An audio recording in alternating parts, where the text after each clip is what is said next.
La vie en trois lettres, le journal en trois titres sur Cana 3 Bénin. Mesdames, Messieurs, bonsoir. Voici le sommaire de cette édition. L'actualité nationale avec cet élan de solidarité dans la lutte contre le coronavirus, le consortium Alafia et l'ONG Union africaine pour le progrès scolaire UNAPROS étaient ce matin aux côtés du gouvernement pour lui témoigner leur accompagnement.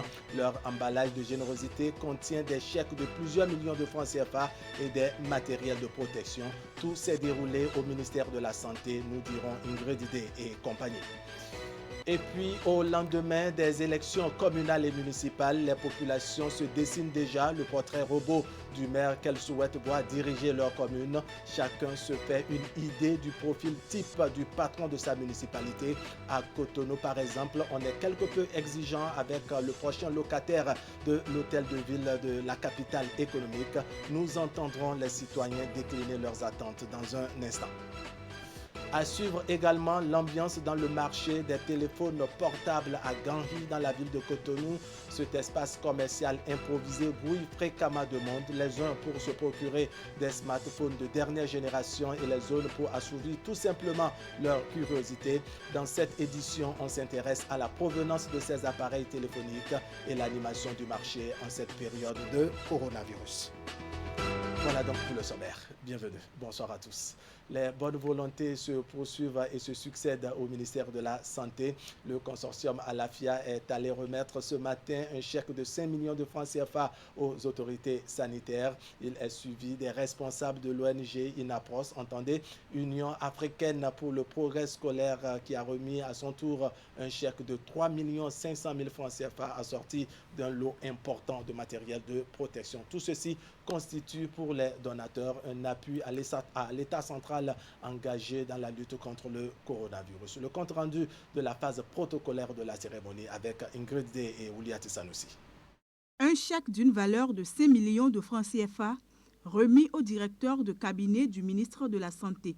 C'est l'apport du consortium Alafia pour accompagner le gouvernement béninois dans la riposte contre la pandémie du coronavirus. Dans un pareil contexte, même affectés par cette crise sanitaire, les systèmes financiers décentralisés du Bénin et leurs associations professionnelles ne sauraient rester observateurs des efforts du gouvernement et du peuple béninois pour vaincre cette pandémie.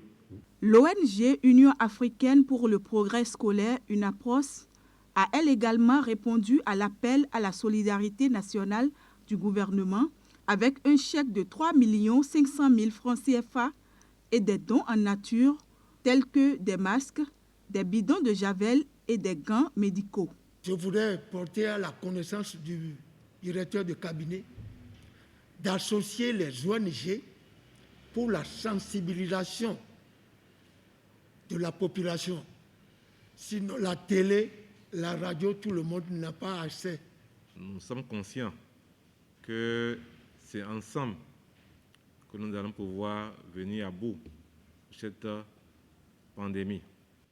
Tout en remerciant les différents donateurs, le directeur de cabinet du ministre de la Santé a saisi l'occasion pour rappeler l'importance du respect des gestes barrières recommandés par le gouvernement. Après la proclamation des résultats des élections communales et municipales du 17 mai dernier, les débats désormais tournent autour de l'installation des conseils communaux, mais surtout du profil type des maires souhaités par les populations. À Cotonou, par exemple, les citoyens souhaitent du nouveau un maire travailleur disponible et à l'écoute de ses administrés. Je vous invite à présent à suivre les réactions et les attentes des populations par rapport à la prochaine équipe municipale de la capitale économique du Bénin. Exclusivement pour la commune de Cotonou, nous espérons beaucoup mieux. Parce que dans le passé, vous savez bien que dans le passé, il y a eu l'intervention parfois de l'État central pour régulariser beaucoup de choses, pour corriger beaucoup de choses.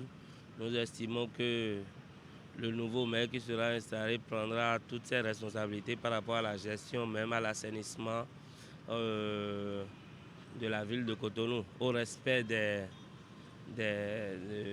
la chose publique. Je veux que de nouveaux emplois soient créés pour les jeunes. Et lorsque les jeunes ont des projets et les amènent au niveau des mairies, il y a beaucoup de projets, et les amènent au niveau des mairies, que le maire puisse quand même les aider à trouver solution à ces projets pour le développement du Bénin. Je veux que certaines localités soient améliorée, c'est-à-dire la visibilité de la localité soit plus attrayante. Là où il y a des dépôts sauvages d'ordures, que tous ces endroits soient réaménagés et puis qu'on avance. Moi particulièrement, je veux que désormais, qu'on nous donne des maires qui doivent s'occuper en réalité du développement de la commune de Cotonou, pour que Cotonou change, pour que les rues sur lesquelles nous passons, les routes qui sont inondées souvent, deviennent désormais des routes propres. Moi, j'aimerais qu'ils essaient de revoir un peu la propreté de la ville en tant que maire. Ce que moi je voudrais qu'ils fassent, c'est qu'ils gèrent bien dans la transparence et qu'ils rendent compte régulièrement aux populations. Ce qui ne se faisait pas. Ou bien, même si on le fait, ça ne se faisait pas bien. Et vous savez, ils n'ont qu'à aussi, les impôts qu'ils collectent là, gérer ça bien et créer les centres de formation pour les jeunes. Les microcrédits aussi. Ce n'est pas le gouvernement seul. Mais nos attentes sont ceci. Un maire élu doit répondre à l'attente de la population dont je définirai. C'est-à-dire les infrastructures. Quoi qu'en soit leur nature, il faut les aménager. Il faut les entretenir. Il faut créer d'autres infrastructures qui pourront soulager le peuple. Regardez actuellement, nous sommes dans les saisons pluvieuses. Je prends l'exemple de Cotonou. Nous voulons que le maire qui viendra ne nous dise plus 3 CI, Cotonou en lutte contre l'inondation. Les mesures devaient être prises. Le gouvernement est en train, il faut que le maire qui viendra ne soit pas un handicap pour le gouvernement. Nous sommes dans la grande ville, Cotonou. Je veux que cette maire qui vienne doit attribuer quelque chose dans son bilan pour que dans son mandat, au moins certaines écoles qui ne sont pas clôturées doivent être clôturées. Je vais parler des poubelles un peu partout. Parce qu'aujourd'hui, quand vous prenez des pirates un peu partout, on jette des sachets sur la terre. Ce n'est pas bon. On doit avoir des poubelles un peu partout, dans certains carrefours, pour que nous, les citoyens, on doit déposer les ordures, les ordures dans les poubelles. Également, je vais parler des impôts que les agents de la mairie, qui viennent dans les boutiques, qui collectent les sous, qui n'arrivent pas à donner les reçus aux citoyens. Ça, ce n'est pas bon. Il faudrait que cette maire doit exiger ou bien créer une commission qui va suffire pour que ces agents donnent des reçus à nous, les citoyens. Des propos recueillis par Ali Moumouni et Henri Ganti. On prend maintenant la direction de Mekor, un petit village de Ouida situé à plus d'une 50aine de kilomètres de la ville de Cotonou. Et prenez vos précautions, sans quoi la traversée risque d'être bien agitée. C'est en tout cas le quotidien des habitants de Mekor qui, pour avoir accès à leur localité, doivent faire le déplacement à pirogue non sans mal. Il leur est donc venu l'idée de concevoir un pont de fortune en bois, mais visiblement la fin de leur calvaire n'est pas pour tout de suite. Asiongbon Kani, Asiongbon et Henri Ganti nous font vivre les tralala des habitants de Mekor. Pour relier le village de Mekor de l'autre côté, il faut prendre par ce pont en bois à la limite précaire et long d'environ 200 mètres. L'une des localités de l'arrondissement de Diagbadji dans la commune de Ouida, département de l'Atlantique, Mekor est l'avant-dernier village qui mène à l'embouchure de Djondji. Et la réalisation de ce pont a coûté des nuits de réflexion et des efforts aux fils et filles de la localité.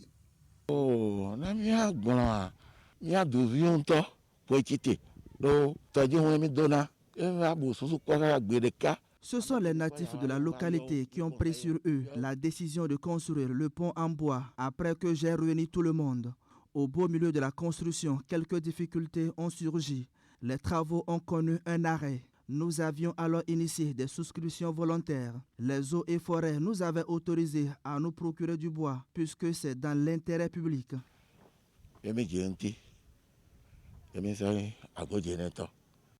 Avant la construction de ce pont entièrement en bois, la population faisait la traversée en pirogue, moyennant 25 francs CFA le passage. Une traversée qui ne se faisait que le jour car la nuit, tout est dans le noir pour défaut d'électrification de la localité. Si la réalisation du pont l'a été sans contribution extérieure, la population en est aujourd'hui fière. C'est une opportunité de nos villages parce qu'auparavant, on traverse la lagune avec la pirogue. Et maintenant, c'est la population qui a décidé de faire cette construction.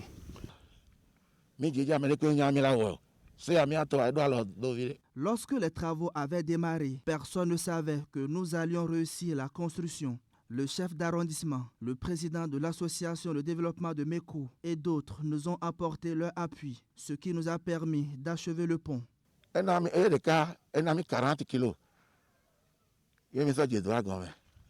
Le pont est bâti avec du bois précaire. Pour éviter son effondrement et tout incident malheureux, la population en prend soin fréquemment.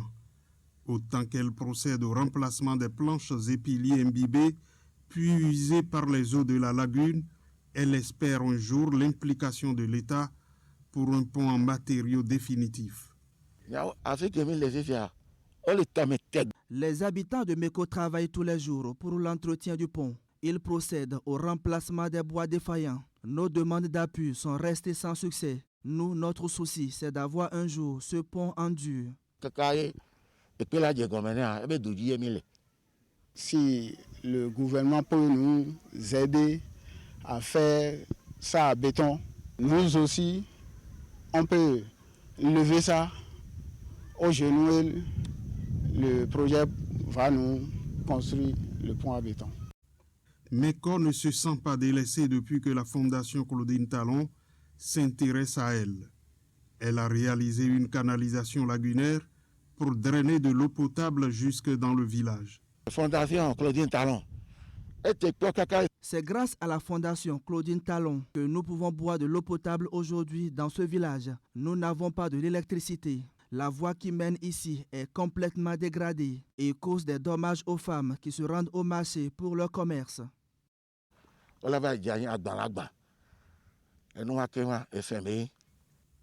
Avec le projet Route des pêches dans sa phase avancée, les fils et filles de Meko ne perdent pas l'espoir.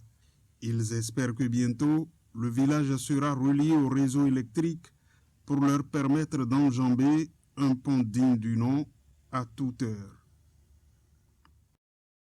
Un liquide vital et universel à présent, il s'agit de l'eau très indispensable dans la vie et les besoins de l'homme. Dans bien de régions au Bénin, elle est obtenue parfois au bout d'un effort physique par les femmes. Bref, on s'intéresse ici à la corvée d'eau et nous irons à Boycon où beaucoup de femmes au quotidien font plusieurs tours vers les sources pour se procurer cette eau si indispensable et si nécessaire. La corvée d'eau, une activité encore en vogue même dans certaines grandes villes du Bénin. C'est un magazine signé Imet Hélène Amoussou. L'activité se tient de préférence tôt au réveil ou au crépuscule. Elle est répétitive. La corvée d'eau depuis plusieurs générations est une tâche exclusivement réservée à la femme.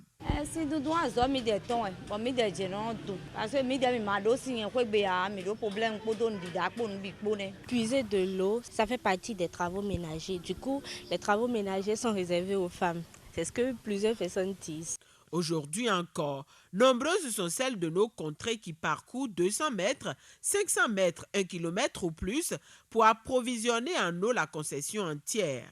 Pour satisfaire aux besoins quotidiens, elles effectuent non sans difficulté plusieurs tours. Ces allers et retours à la quête de l'eau empiètent parfois sur les autres activités de la journée. Même si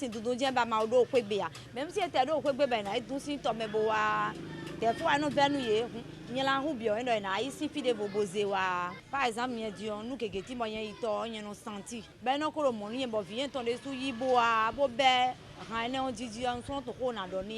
nous Et bois de la ton maman, taché, vraiment, on bien, oui, nous fit des récits. Et nous arrivons du moment bien ton nom à Porter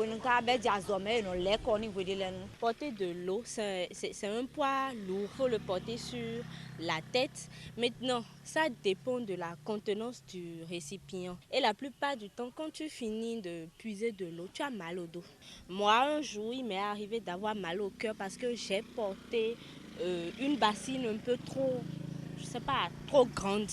Être habitué aux travaux ménagers peut s'avérer utile en cas de solitude ou de besoin, expliquent plusieurs personnes. La corvée d'eau, quant à elle, est inévitable vu l'utilité de l'eau pour la boisson, la lessive, le bain, le nettoyage ou autre. Selon moi, il n'y a pas de travail réservé uniquement aux femmes. Par exemple, les travaux ménagers, tous les hommes peuvent le faire. Et s'il se retrouve seul, qu'est-ce qu'il va faire? À Boikon, une zone urbaine, l'activité est toujours d'actualité. Plusieurs localités ne sont pas raccordées au réseau d'eau potable. Les populations sont obligées d'aller chercher l'eau dans les environs de leur maison.